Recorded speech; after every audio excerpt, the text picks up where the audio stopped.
এটা এমন একটা দুনিয়া যেখানে মানুষেরা শুধু মরার জন্য জন্মগ্রহণ করে।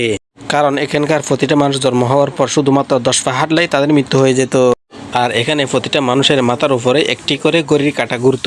কারণ যখনই কেউ তার এক পা সামনে বাড়াতো তখনই তার মাথার উপরে থাকা ঘড়ি থেকে তার এক কদম কমে যেত। কিন্তু শুরুর দিকে জ্যাক নামার এই ছেলেটা এমনটা হওয়ার কারণ একদমই বুঝতে পারেনি।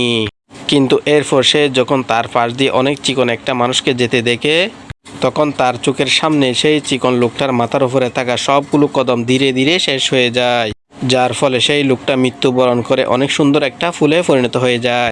ঠিক তখন একটা প্রজাপতি তার ফুল থেকে মধু খাওয়ার জন্য চলে আসে, যা দেখার পর জ্যাক নামের সেই ছেলেটা প্রতিটা কদমের আসল মূল্য বুঝতে পারে। এজন্য হঠাৎ করে তার মনের ভিতরে মৃত্যুর ভয় ঢুকে যায়, যার কারণে সে তার ঘড়ি দেখার পর বুঝতে পারে এখন তার কাছে শুধুমাত্র 8 কদমই বাকি আছে। এই জন্য সে অনেক সাবধান হয়ে ধীরে ধীরে সামনে যেতে শুরু করে।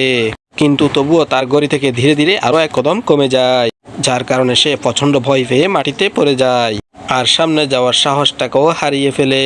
কিন্তু তবুও সে সূর্যের দিকে দেখতে শুরু করে দেয়, যেটা ঠিক তার সামনে থাকলেও তার থেকে হাজার কোটি কিলোমিটার দূরে ছিল। এজন্য সে সূর্যের কাছে যাওয়ার আশা করে সোজা মাটিতে শুয়ে পড়ে। তখন সে আশা করেছিল সে এখানে পড়ে থাকলে সূর্যের আলো কখনোই শেষ হবে না। কিন্তু তখনই হঠাৎ করে সূর্যাস্ত হওয়ার কারণে সেখানে রাত হয়ে যায়। এজন্য আশেপাশের ফুলরা এসে তাকে মেরে ফেলার চেষ্টা করে।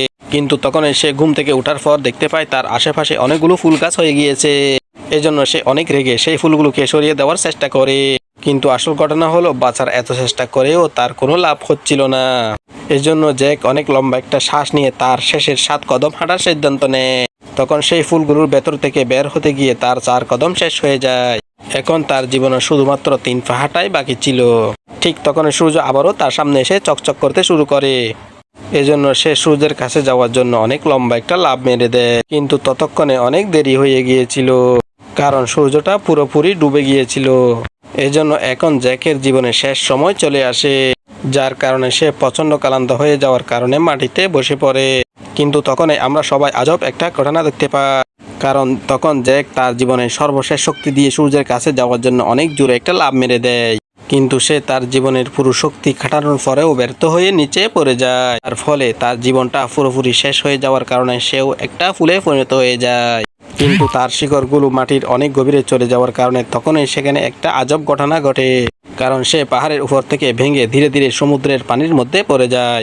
এরপর সেই পানি তার স্বপ্ন পূরণ করার জন্য তাকে ঢেউয়ের সাথে সূর্যের দিকে নিয়ে যেতে শুরু করে, যার ফলে তার মৃত্যুর পরেও তার সূর্যের কাছে যাওয়ার স্বপ্নটা পূরণ হয়ে যায়।